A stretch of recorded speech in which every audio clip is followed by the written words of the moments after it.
Hi, welcome back. So here's our piece of furniture with all the legs on. Now you might have noticed that in the tutorial we just cut 3 of these little flutes here in the legs. I actually just went ahead before I duplicated it and cut a few more. The same applies to the bottom. I actually cut them all the way around. So just using exactly the same technique that I did before to make the front free. I just went, 2 faces in, cut another one, 2 faces in and cut another one. So we're almost done with this now. There are a couple of little details I want to put on. First and foremost, the beveling to these drawers. Now it's pretty simple. There's just the reason I'm doing it on screen instead of just saying to you just bevel these edges is because just one thing that I wanted to show you. So when I go into edge mode, and obviously I want to bevel most of the hard edges on this. So if I click this, it'll select the whole edge loop, and I can go to bevel. And I get this nice kind of bevel here. It's too much, but I'll just turn it down to 0.2. And I got this nice sort of chamfer here, which is a bevel with one segment. So I'd go ahead and do that basically to all of these hard edges on this drawer. Okay, nothing to it really. What I wanted to show you, however, was, and just get those the size you want them. Okay, what I wanted to show you, however, this bevels quite nicely. But if we come down, because we made this drawer, let's do it on the bottom one, it's easier to see. We made this drawer in a different way, even though it looks the same, it is different. So if I select this now, let's just say I was to select this edge and this one, and bevel it, you get a bevel with this corner cut in, and it's quite sharp, and it doesn't look as nice as this one here. Now, I know it's a really small point and you're never going to see it, but a real lazy man's sort of fix to this, if you don't want to spend a long time on it, which you probably shouldn't for something this tiny. So I'm just going to Control Z that bevel off. A real lazy man's fix for it is if we select the interactive split tool or split poly tool and split from here to here. Okay, I'll just do this one for now, and then I'll select these edges around and bevel. Okay, we now get, instead of a triangle in the corner, we get all quads. This is a quad, quad, and quad, as opposed to what we got before without that split, which was a triangle, which is not really an issue in this case, but it does make for a nicer bevel when you have this arrangement. And if I just flip off object mode, so this is nicer than this kind of sharp hard edge which will catch the light.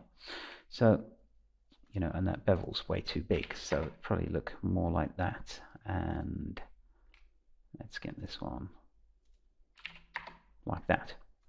Okay, so this one's going to catch the light just slightly, ever so slightly better than this one, and it also removes a triangle from your geometry. So not such a huge thing really, just a really lazy man's way of doing it. So let's cut off those bevels,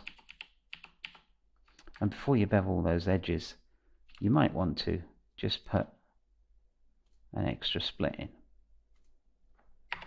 Okay, that way when you bevel, and in fact let's just do the whole bottom drawer and the next drawer up as well, because I'm going to duplicate these drawers in a second to build slightly different pieces of furniture. So let's just actually get it done now. Whoops. Okay, if you find you put one of those in the wrong place, you can just use the backspace key. Okay, and I'll have to do this one up here too. Obviously this one is already done because of the way we extruded it out.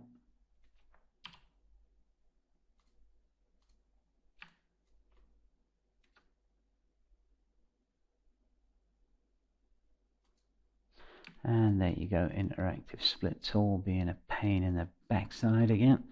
So just backspace, there we go.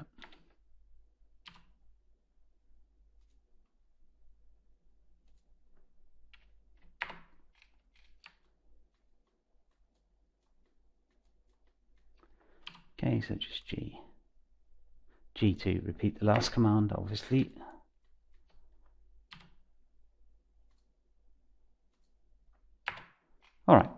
So now I have to come in, of course, and select these edge loops and just bevel everything out nicely as it is on this top draw. So we're going to take this edge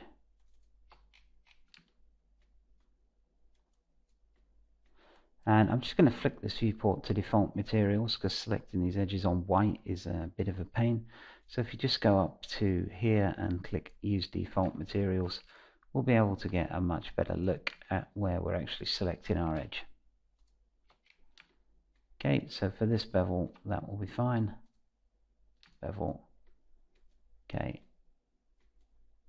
and let's take a closer look at it to make sure it's actually okay. It's absolutely fine. Double click. Whoops, wrong one. Double click.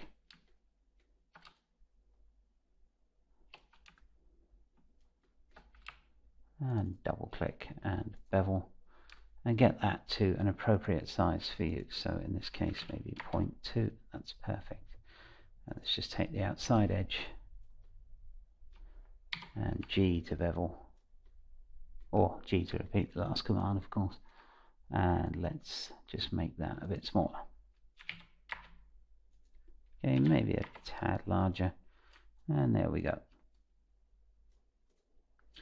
So, you know, that's a quick fix to beveling these edges to get them to look slightly nicer.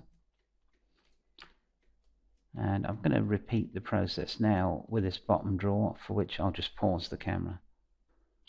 Okay, so I just beveled in those edges around the draw. I just wanted to show you that quick trick with splitting the corner there to get a slightly nicer bevel. Alright, now a couple of other things I wanted to discuss. If I bring our reference back that we used to create this decorative trim, you'll see that it has, and I have default material on, which is why there doesn't appear to be a picture here or here, so I have to turn that off.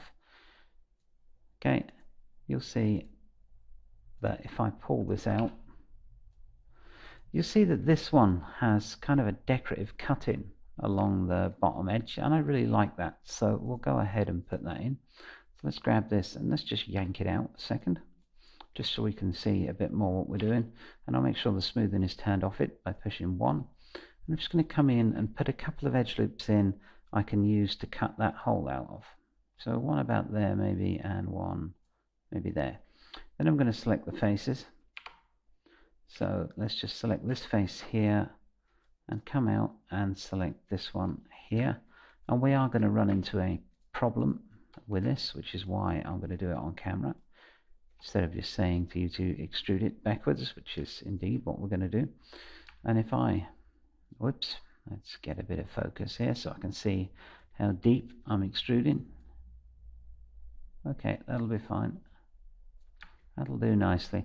You'll see though that I've got a couple of extra faces left behind. So there's one here, and there should be another one there too. And let me just check to make sure I didn't just punch a hole in my own geometry. Can't see anything nasty that's cropping up.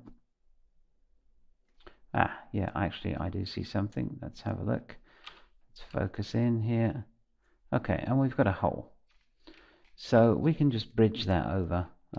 Sorry, can't seem to get the camera to focus on it. There it is. We've got this hole here we can just bridge over. So edge mode and just bridge. Okay, that's far too many. So divisions of 0, linear bend. Alright. So we've probably got the same problem on the other side. And you're going to get that sometimes when you extrude backwards on a piece of geometry like this because of those sideboards that we've got. And there we go.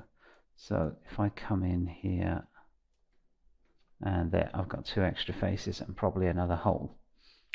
So let's just take those away.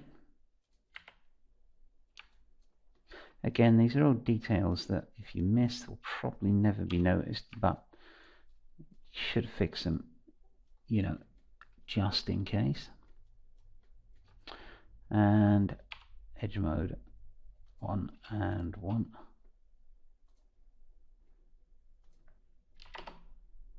And linear.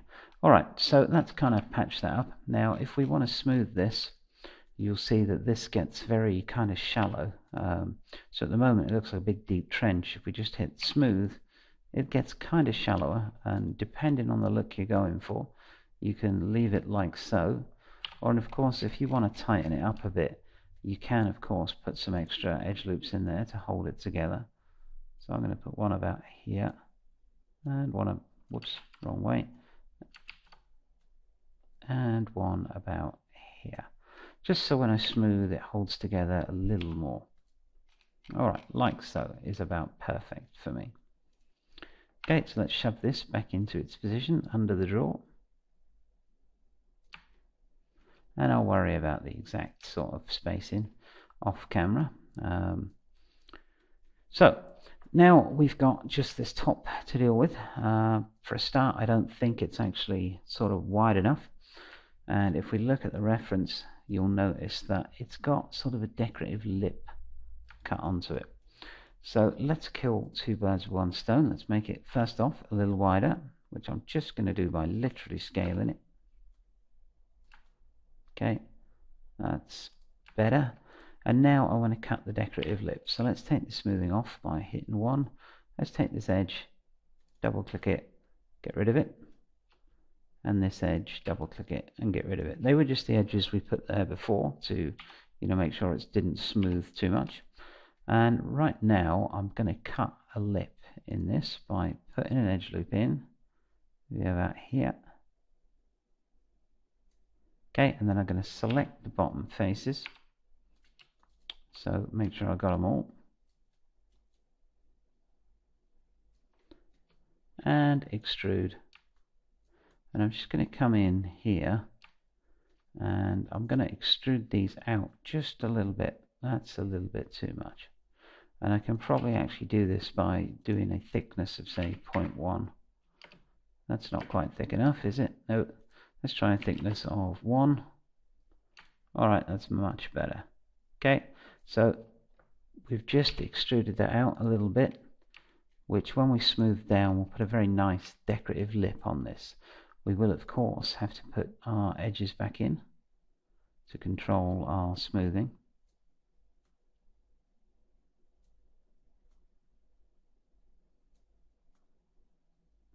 Okay, now on a thumb 3, if I just go back to object mode, you'll see we've got a nice decorative lip just cut into the top of the table.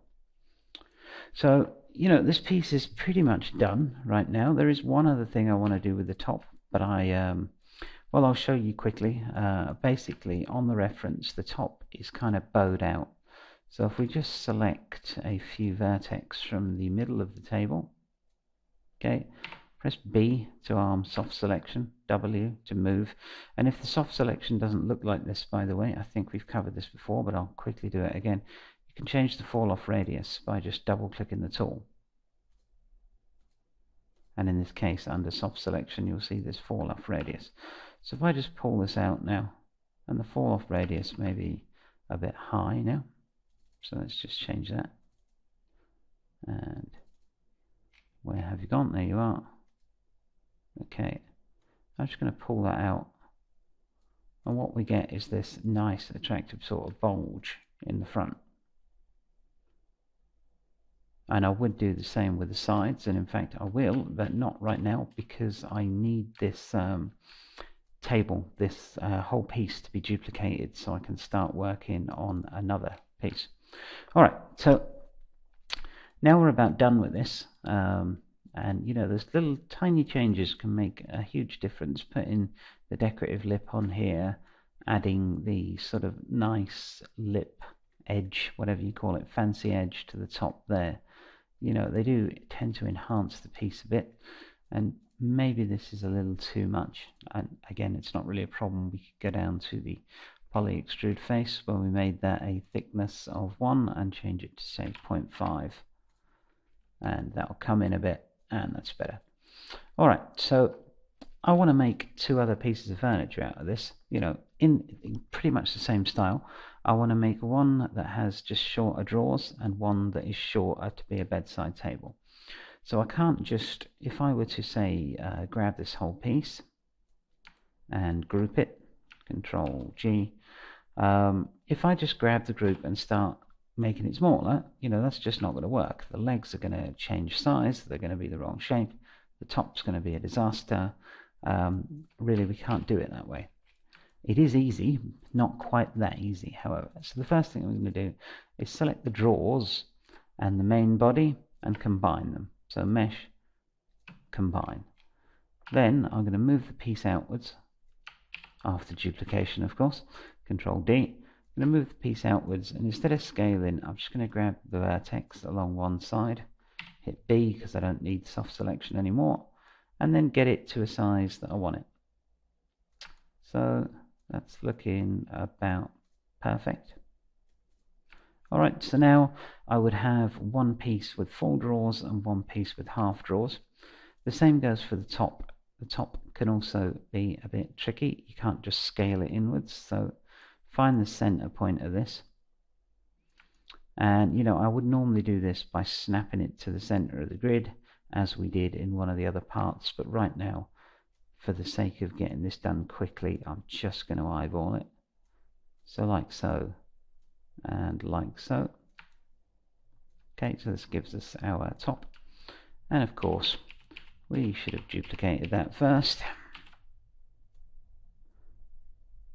Forget my own head if it wasn't screwed on sometimes. And vertex, grab them, push them this way, and these ones, push them this way. So, I'll leave you to get the spacing correct on that. I just wanted to show you how I slimmed these down. The same thing goes for this decorative trim, although this is a little different because you can actually get away in this instance with just scaling it down. Okay, but what happens if you scale it too far? You see these points, they become way too sharp, and all this geometry sort of mashes together in the corner. So again, you can Control D, move that out. You can do this with a vertex. What I like to do in this case is get into a front view. So, and I don't want to grab all the vertex. I just want to grab everything from, say, here to here. And then I'm going to scale these in. Right. And then I can actually grab these and move these ones in. That stops the corners from getting too sort of mashed together.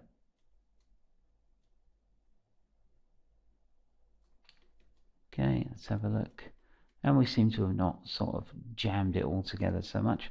Now, you can, of course, this works absolutely fine for this piece, but sometimes, if you've got a smaller piece, you might want a different shape trim, because this is kind of flowy and this is a bit jammed together.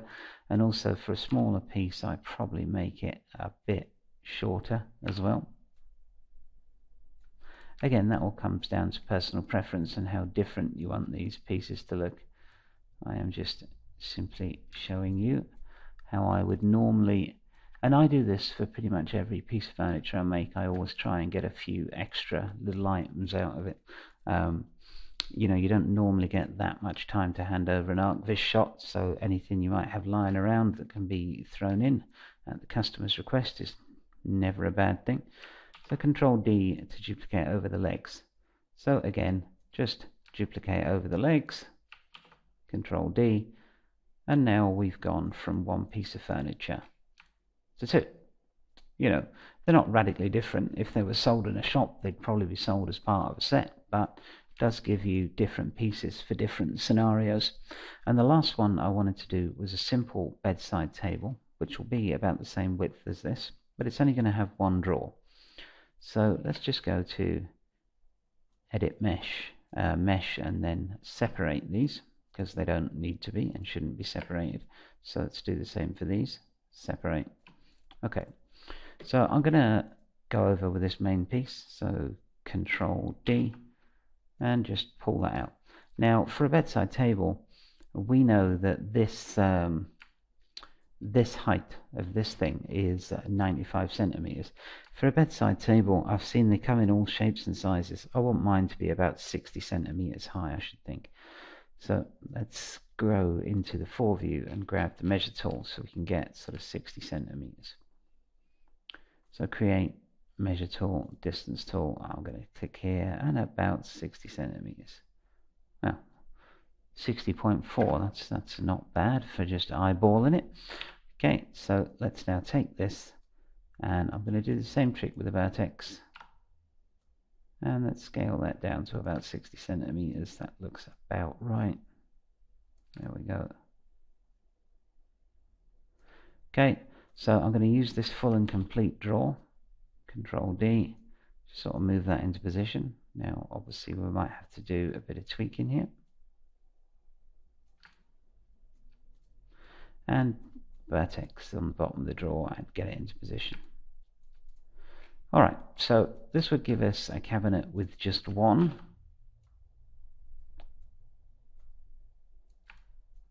drawer, which we could then use as a bedside table. And in fact, all this furniture making, this is the actual piece we'll be using on the final shot. So again, with the legs, Control D, because we can't just scale these down either, we're going to have to do a thing where we grab the vertex again and just move those down to the correct proportions. Okay, whoops, that's UV. So there we go. And now you can duplicate this one across, or you can just duplicate these across, of course, and just slide them into position. Whoops. And shove that one down there. Okay, now I was hoping to finish off here, but I've noticed one massive thing that we have missed. So we have managed to get our 3 pieces of furniture, little bedside table, sort of half chest of drawers, full chest of drawers. But what we're actually missing is the drawer handles. So I'm going to come back and show you how to design. I'm actually going to do a more decorative one than this, but one of these. In the break, I'll go ahead and just duplicate over the rest of these legs and get these pieces organized, so the tops aren't floating in midair and stuff. I urge you to do the same if you're following along with me. If not, you'll be able to find all of these scene files in the project directory that came with the download. So once again, I hope to see you in the next part, and thank you very much for watching.